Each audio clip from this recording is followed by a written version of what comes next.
What do you know? The little pickup embryo is back for another lesson. I hope you're ready for some more complex pickup strats. No way. We're about to up the difficulty level. Last time we worked on what do you do if you have mutual interests like a show or a band. But what about if you don't have a ton in common right away? What do we talk about? Interests and...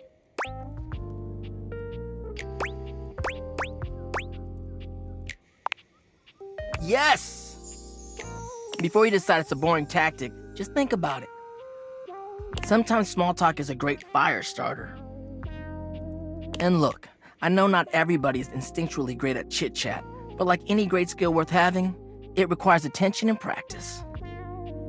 So, let's say you were meeting me for the first time at a friend's party. What's stuff you can observe about things going on around us, or about the situation happening? Let's roleplay, shall we? I'll be me, and you be you. But you know what I mean. We're acting out the scenario. Okay, so I'm just standing around. Oops, oh man. Now we just happen to be standing next to each other, and we don't know each other at all. Aight, what are you gonna say?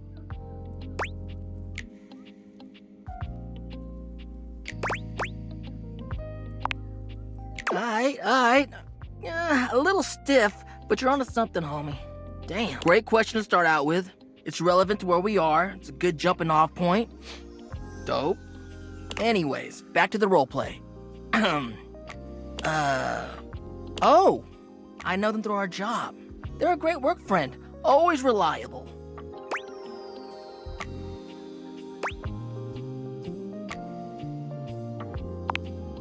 Perfect. You're showing an interest in what they do for a living or whether or not they actually like their job. At least you're learning more about them. We'll end there. But you're doing hella well, little Cinder. Proud of you. So, anyway, before you go, any other non-dating advice questions you might want to ask about me? Fired up.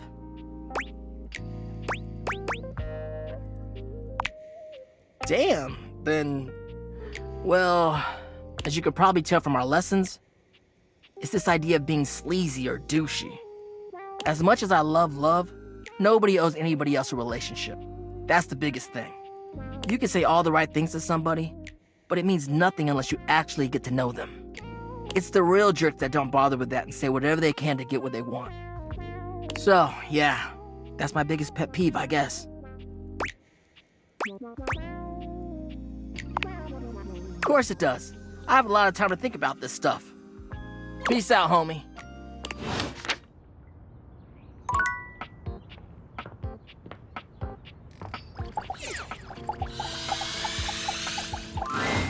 Hey, cool kid. Good to see you again. How's things? Freddy! Freddy's greeting is cut short by a very, very loud visitor. He turns to face him. Yes? I've dealt with a lot of totally nutso crook in my day. The kind of sick, depraved crook that makes your blood boil for reasons not even related to radiation. But this? What you're up to? May the immortals have mercy on your degenerate soul. Or analogous soul-like spirit goop. Whoa, chill, my friend. Friend? Nah, son. A friend is someone who'll suck the swarmer venom straight out of your bare ass and has to do it again with a smile. That's the literal definition of friendship according to the official Baron's Wordopedia. I know, I wrote it. We ain't friends.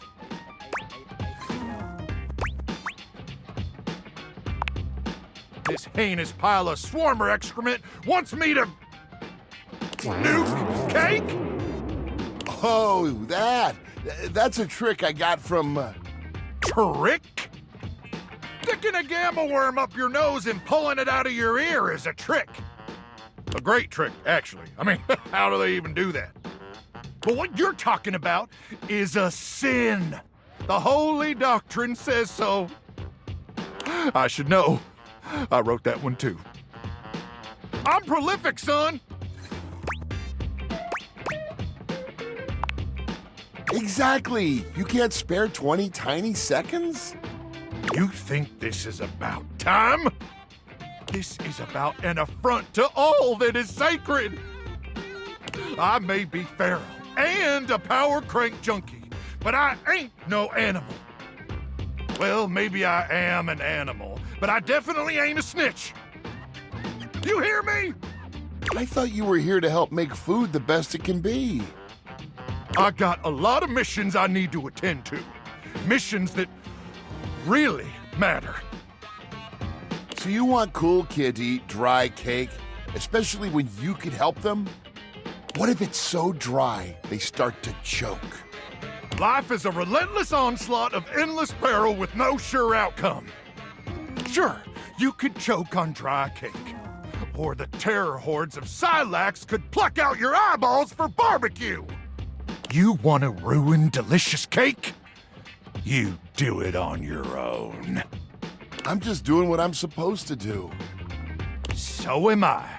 And if you ask me to nuke cake again, I'ma make sure your cake gets cooked, Swarmer style.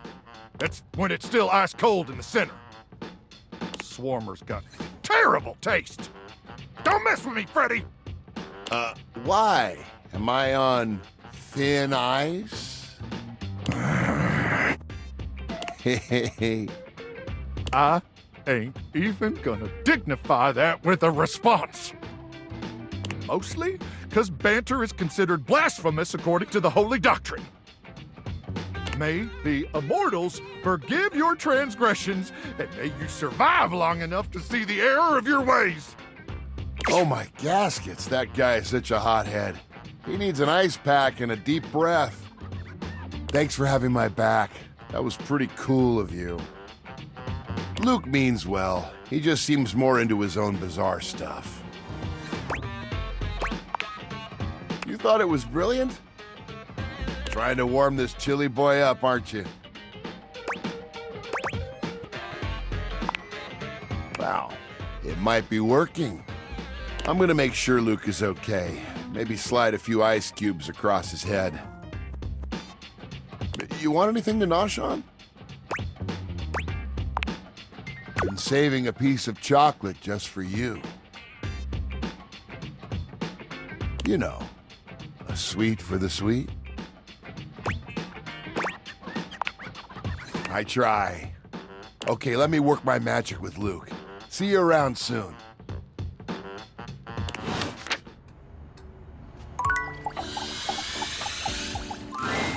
After your last encounter, you're not entirely surprised to hear the friar's voice before you enter the kitchen. You are, however, surprised by the volume and tone of his voice, as well as the presence of two others. It seems there's a lively discussion going on when you enter. There is no reason to raise your voices. We can speak like civilized devices. I see right through you, Father! Friar, those who cannot handle progress and efficiency are doomed to oblivion and obscurity. It is perfectly natural to react to one's own obsolescence with anger. You do your best to be quiet, but the moment your foot makes contact with the kitchen floor, 3 heads whip around to look at you. You! Yes, you! Come here! Adding another to your ranks will not help your cause. Will you shut your goddamn fry hole for just 1 second? We're obviously not going to settle this going around in circles like we've been. So, you're just in time.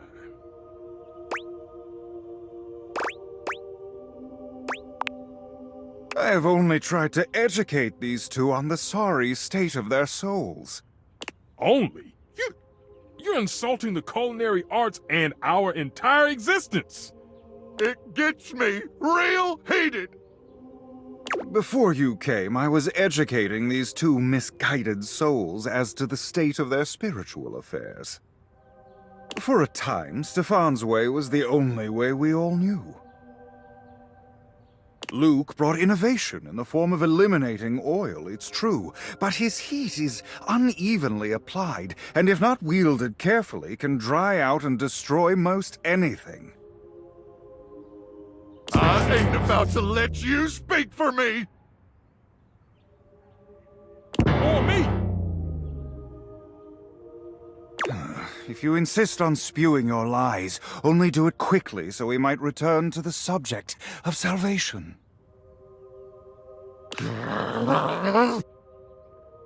Deep breath, Luke.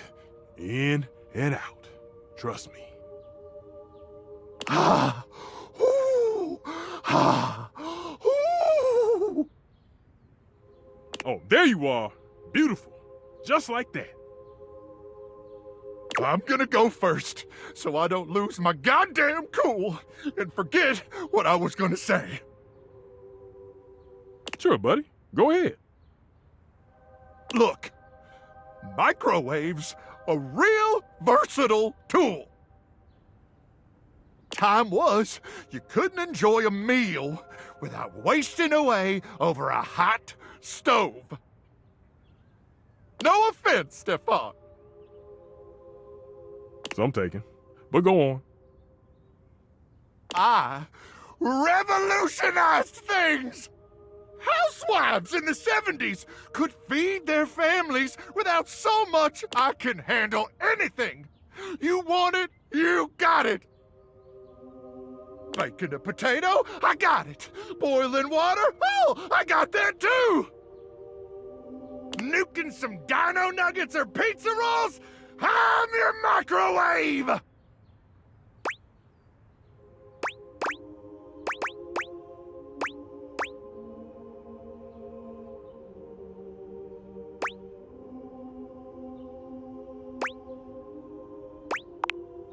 Yeah, you see? That's what the hell I'm talking about. Hit a few buttons, beep, beep, beep, and you're done. None of these highfalutin recipes or tricky techniques.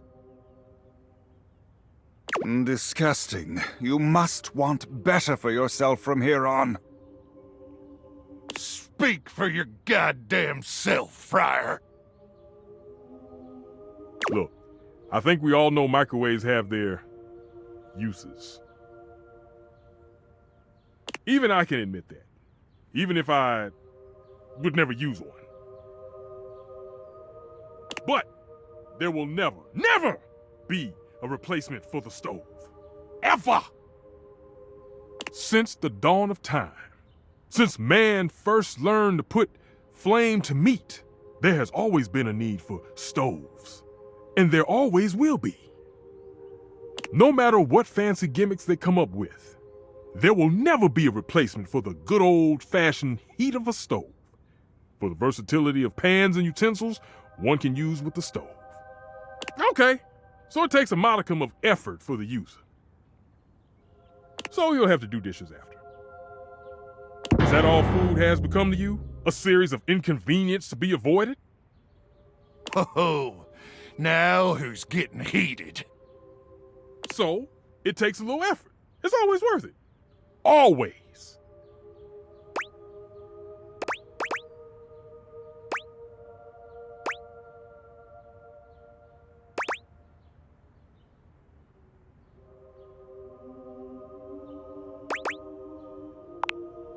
I had thought you knew better. That you are used to something does not mean it is superior, or that it always must be the way forward. No, no! The stovetop is eternal. They can invent 10,000 cooking gimmick machines. But no one's ever gonna invent anything that can top the stove. Enough. Against my better judgment, I have allowed you both time enough to propagate your lies and blasphemies. Now, it is my time to speak. Here we go. Just give him a minute, Luke. He'll trip himself up. There have been many culinary innovations over the history of mankind. Innovations that allowed man to take great steps forward and truly progress. The refrigerator, the food processor, But the microwave failed to solve the problem of fat needed to make food crispy and evenly heated. The stove might be what mankind has known for years, but it requires both fat and needless effort to transform food. But the power of convection eliminates the need for all these things. And unlike a convection oven, an air fryer distributes air over a much smaller area, cooking food much faster. Those dinosaur nuggets Mr. Nukem professes to make so well, I can make them better. Pizza rolls, I have perfected them. There is nothing those two can do that I cannot. Damn lies! You seriously believe this? This bullshit?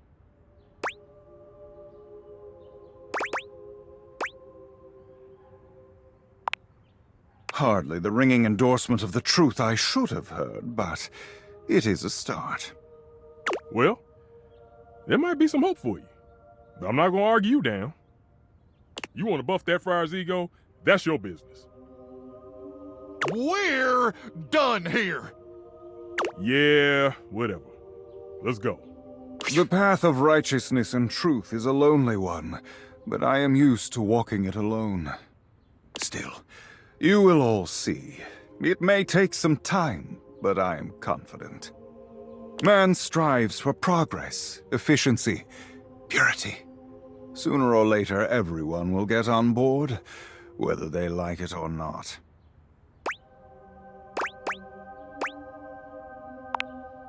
Indeed they will. But I am glad you seem to understand. It is no small task to unchain your mind from the tendrils of oil and uneven heat. You are taking your first steps towards true freedom and bliss. Those two disrupted my ministry. If you'll excuse me, I must catch up on some things. You will return, yes? See you later, then. The friar busies himself muttering a prayer under his breath, turning away from you and paging through what appears to be a manual of some kind.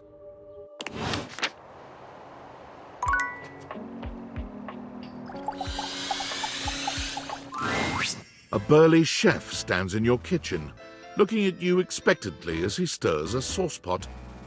Despite his intimidating stature, there's warmth in the depths of his dark eyes. You must be my new sous chef. I'm Stefan. Hey!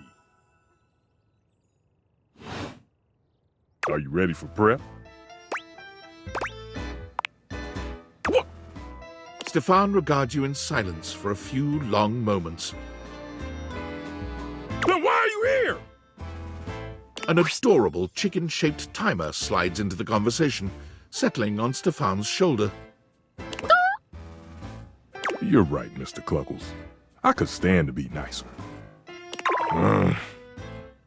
He takes a deep breath, steadying himself, then points dramatically at you. You! What are you doing in my kitchen? This is my kitchen! You must have me confused for someone who thinks this kind of thing is funny. I'm busy. I've got a whole lot of folks to feed, and unless you are here to help, I need you to step out of... Wait. Do you smell that? Yet you possess a nose, do you not? I make do with my hood. Yes. I'm preheated. I know. Thank you, Mr. Cluckles. Always keeping me on track. Like some humans who come in my kitchen just to distract me.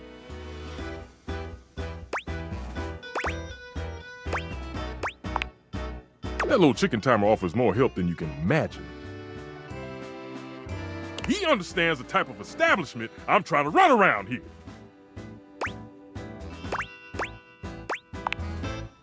Food.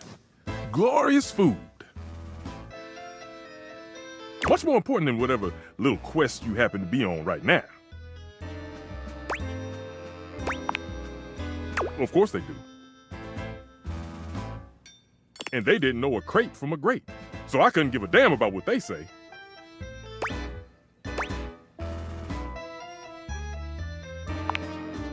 Go on, shoot. Okay, Mr. Cluckles, all prep should be done in 7.5 minutes. Start the timer.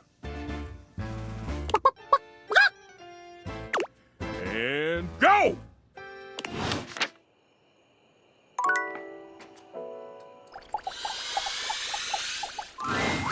If it isn't my favorite Luxie! Hi! We are definitely friends.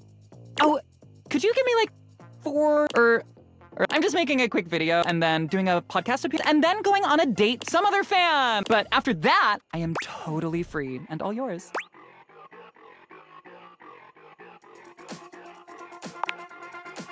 Really? I thought that would only happen when I reached the coveted billion likes.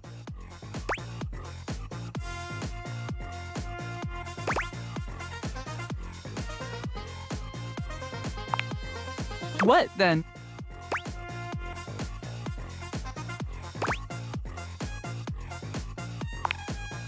And you've got one? But if you're telling me you're ready...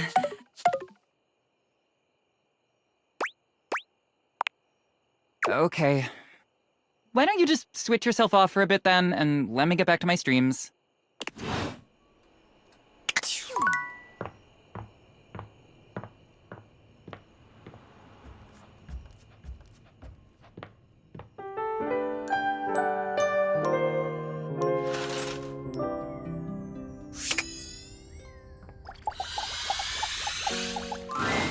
Hello there, stranger.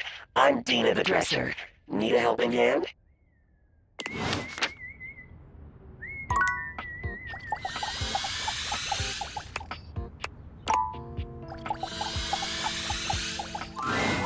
A strange figure stands before you, a whirlwind of conflicting energies and vibes. Manic and dignified, friendly and intimidating. She's dressed like some sort of quasi-Victorian text-themed aristocrat. You couldn't have imagined what the date theaters might make of your thoughts transcribed on paper, but if you could, it likely would not have been this. As you approach her, she launches right into what feels like the middle of a one-sided conversation. Why do you ask?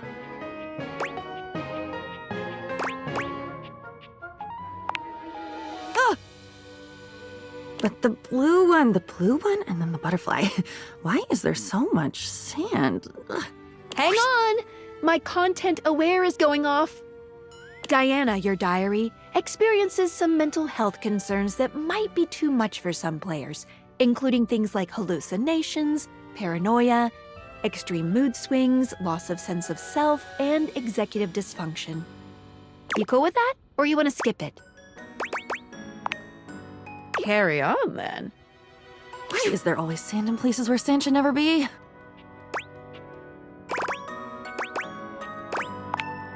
The sand on the beach was stuck under my nails. But I've never been to... Have I been to a beach? Why would I have been to a beach? Why can't I remember?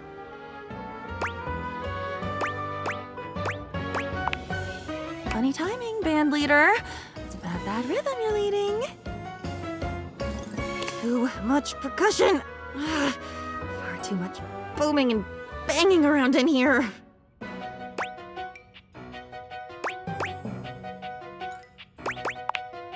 Oh, nobody ever means it. Nobody ever means anything.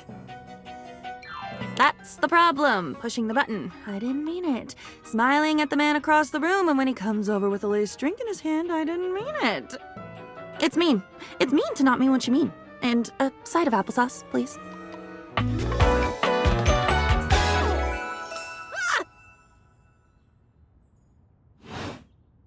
And with that, she is gone.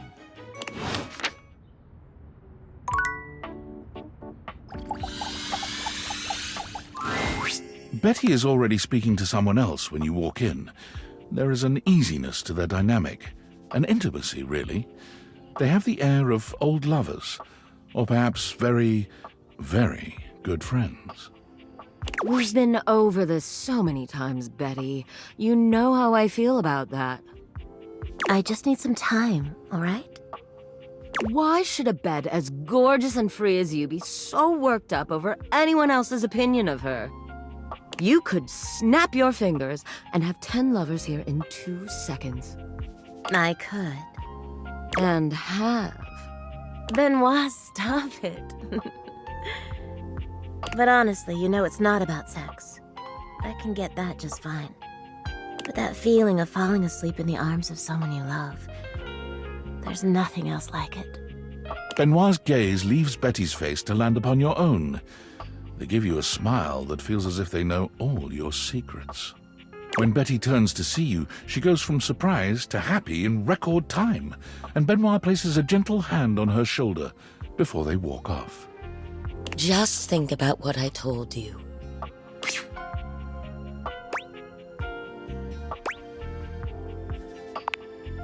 Are we what? No. Absolutely not. Benoit and I are just very good friends. With benefits, of course. Are you jealous? Please don't be. It's just a bit of fun between friends, you know? But if that's ever something you're interested in... oh God, listen to me. I'm sorry, I shouldn't be going there right now. I'm sure you didn't come here just to hear tales of my sex life. What can I do for you, honey? Did you want to relax? Maybe take a nap? Get to know me better? Why?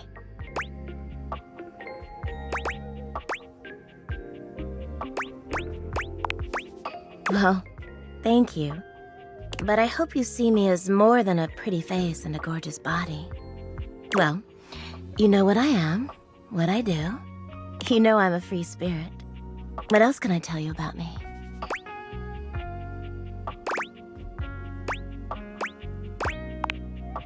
Oh gosh, why did it have to be that question? It's all so silly, you know. She sighs wistfully, looking somewhere past you. Sometimes it feels as if those sorts of relationships are only for books, you know. But I can never quite seem to get there. Perhaps I've been standing in my own way. That's it. That's all. Just loneliness.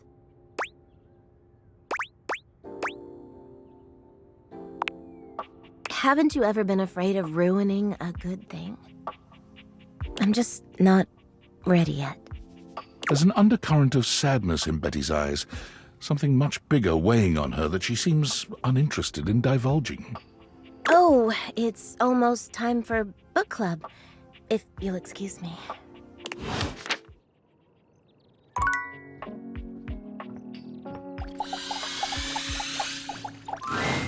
Benoit is in a graceful split on the ground, bending forward so that their nose touches their knee. They smile when they see you. Perhaps they intend to show off for you. Well. Surprised you can walk without a limp after all that. I'm glad you came to see me. I thought of a wonderful way for us to get to know each other better.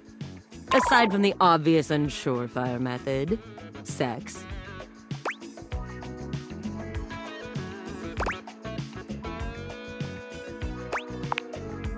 Don't be silly. There's nothing better. They pull a small black and red box out from a drawer. Sexy questions for sexy people. A card game designed to help couples working on their intimacy. Not that I need any help with my intimacy, but you seem a bit shyer than me, so we might as well make a game of it. Benoit draws a card and reads aloud to you.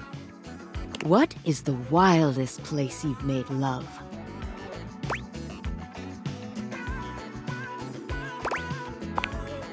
Oh, you have an exhibitionist streak. Benoit tosses the card aside, pulling another. Okay, how about this one? Favorite place to be kissed? Oh, yes, I like the way you think.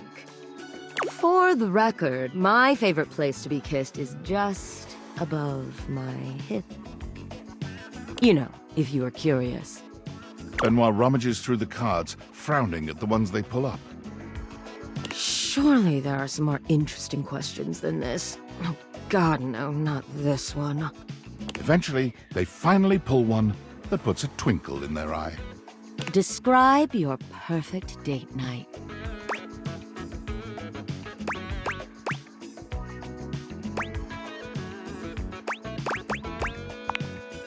It doesn't have to be. Besides, it'll give me some great insight into who you are romantically and sexually. And to sweeten the pot, I'll tell you mine too.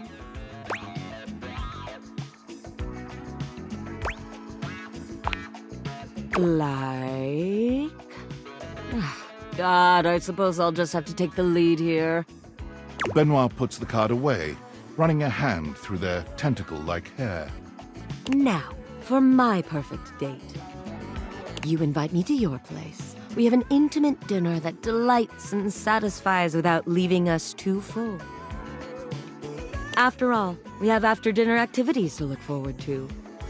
You give me that look, taking me by the hand and leading me through your glorious, immaculately clean mansion. Both of us know where we're going, but neither of us says a word. You open the door to your basement, where the vibes shift immediately. This is no ordinary basement.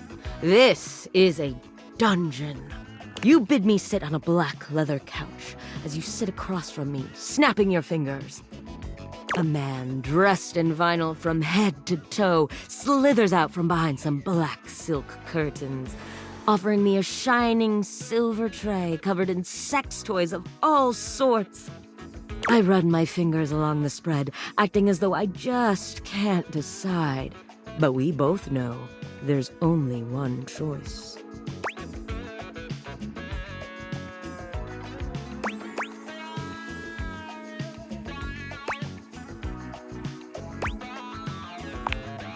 Exactly. The Indominator.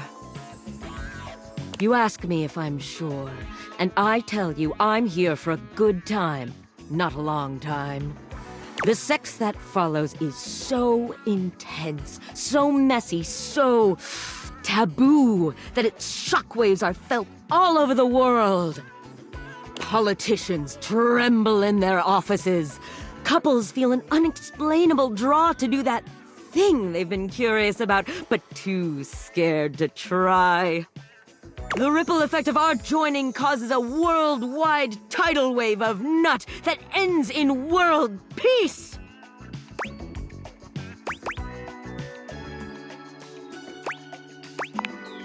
What fantasy isn't self-important, darling? Benoit puts the box of cards away, their gaze far warmer than when you'd started. Well, now with that behind us, how are you feeling? Shall we go for round 2?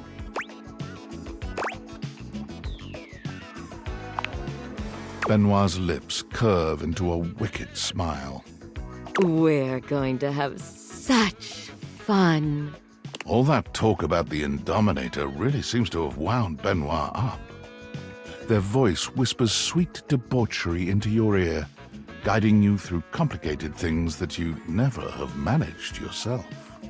When it's all over, you find yourself exhausted, but happy. There's a sweet safety in Benoit's arms, even when you're trying such new things.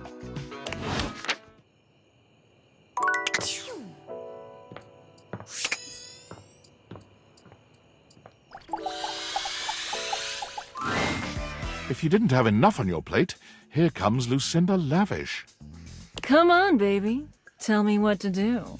Use me.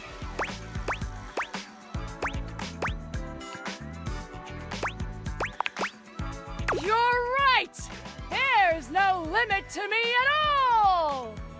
I really am the best dateable there is!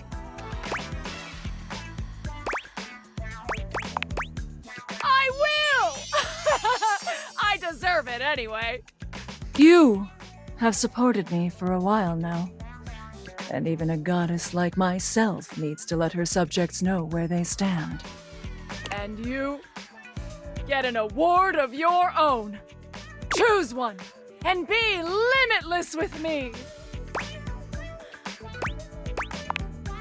And the Lucinda goes to you!